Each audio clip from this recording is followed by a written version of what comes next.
I do, before I forget, want to ask you about Iran. What role do they play in this conflict? It's fascinating how it seems like Iran is fingerprints are everywhere in the Middle East. And it's also fascinating that, I have a lot of friends, my best friend is Iranian. It's fascinating that the Islamic Revolution in Iran took the country from the leadership perspective backwards in such a drastic way, Yes. and that they're still in power. That confuses me because I know, now it's possible I don't know the people of Iran. Sorry to make the obvious statement, but I just have a lot of friends in Iran, and a lot of them, everybody I know there opposes the regime, and they're brilliant, Yes. educated, thoughtful, worldly people. And it confuses me that there's this is one of the, I would say, one of the greatest nations on earth. In terms Certainly of one of the great cultures of Earth. cultures, Yes. the peoples of Yes. Iran. Yeah, I And agree. then you look at that, and then you look at the leadership, when they're behind most of the terror groups In the region, certainly. Yeah. Can you just speak to that, and how is it still the same regime since 1979? I know. As you know, I start on Democracies and Mhm. Death Cults with the flight taking the Ayatollah Khomeini rather, from Paris to Tehran. The flight that you say you wish never happened. I think it's one of the two worst journeys of the 20th century. What's the other one? Was it Lenin's train getting to Petrograd. Yeah. So it's always about the transportation. Yes, I know. I'm really a transport guy. No, I wait till my book of 10 best journeys. Yeah.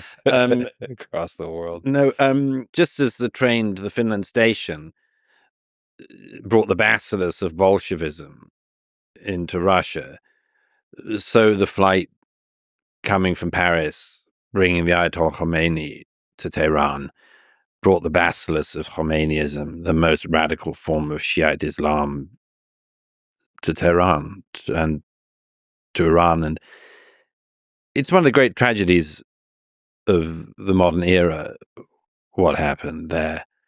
Like you, actually, I have a lot of Persian friends, and I had the great good fortune early in my life to have a very close late friend who had grown up in pre-revolutionary Iran, was very fond of the Shah and so on. Her father had been an Ayatollah before the overthrow of the Shah, but everyone had criticisms of him. But when you saw what came after him, it just it was, among other things, what I learned from her and other friends from that region was that, I suppose, two things. One is, of course, is that it's a sort of central conservative insight. Things can always be worse.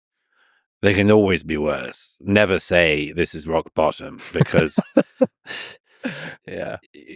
like, you might have a Shah with hundreds or even thousands of political prisoners in cells, but you could always have Ayatollah Khomeini butchering them all.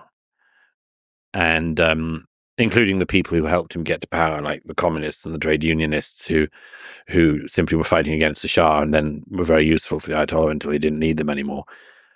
But the other thing I learned from that particular friend and others was this thing that, and again, it's very hard for the Western mindset, very hard for the American mindset in particular, that there is such a thing as fanaticism, and real ideological and real religious fanaticism, and the thing that I describe leads to the death cult mindset.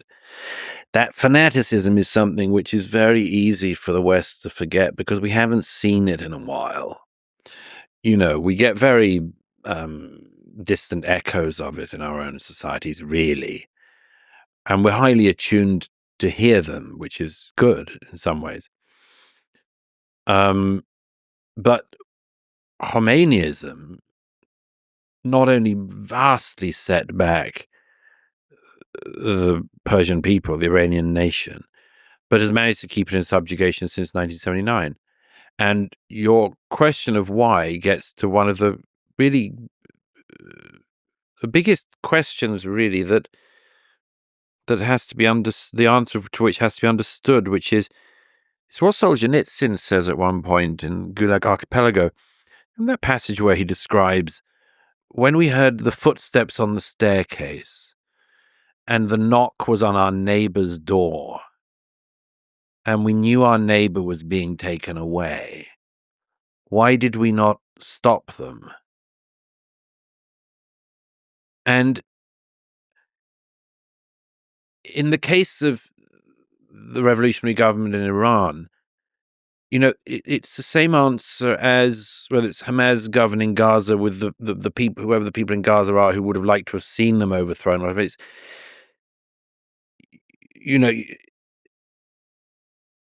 people don't realize that despite the rhetoric and everything else, everything changes if the other guy might kill you. And that, when the Green Revolution in 2009 started in Iran, why was it put down? Why didn't it work? Why, like the sort of Iranians who I really hope one day get their country back, why did all these smart young students and others, why after they came out, why was it put down? It was put down because the Basij militia will shoot you in the head and they'll take you to a prison, as they did with the Iranian students, and they'll rape you with bottles and kill you. And even a little bit of that goes an awfully long way to tell the rest of society not to do it again. We know it happens like that from films, but too few people understand that regimes like that in Tehran operate like that on a grand scale, on the biggest of scales, and with the ultimate of brutality. And that's how they stay in power.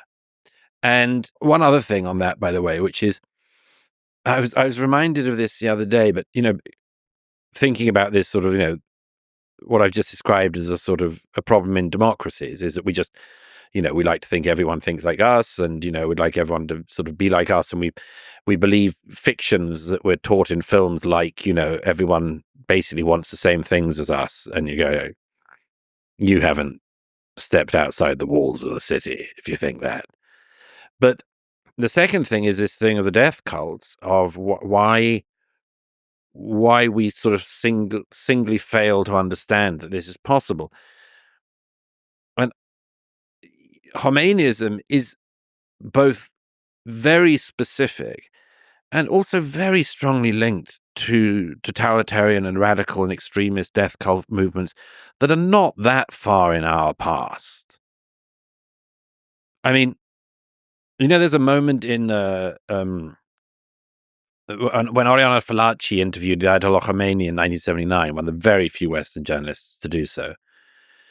She says to him, these people in the street, this movement, this revolution you've begun, it's guided by hate. It's hate. It's all hate. And Khomeini says, no, it's love. It's love.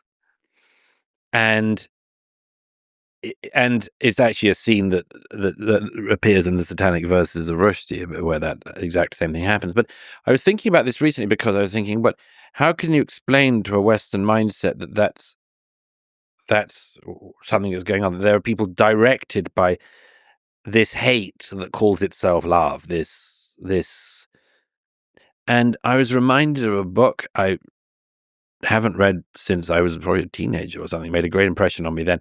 Did you ever read The Tragic Sense of Life? Miguel de Unamuno, a great Spanish existentialist philosopher who died in the 30s. Unamuno had an encounter with students at the university in the 30s when he realized, this is the early period of the Francoists, de Rivera and all those people. Unamuno is at this meeting and the chant goes up from the eager students who have fallen into this sort of phalangist, Francoist ideology already. They end up chanting in front of him as he's trying to defend the principles by which he has lived his life. They end up chanting in front of him, Viva la muerte. Long live death. Long live death. And he tries to explain to them, this is This is a necrophilic chant. Yeah. But those young men in pre-Francoist Spain shouting "Long live death," they have their counterparts today. They are the people who taunt Americans, Westerners, Israelis, and others with lines like, "We love death more than you love life." Yeah, that's the line you return to. That's a really difficult line to load in. Because if you base your whole existence on that notion, then, well, you're a danger to the world.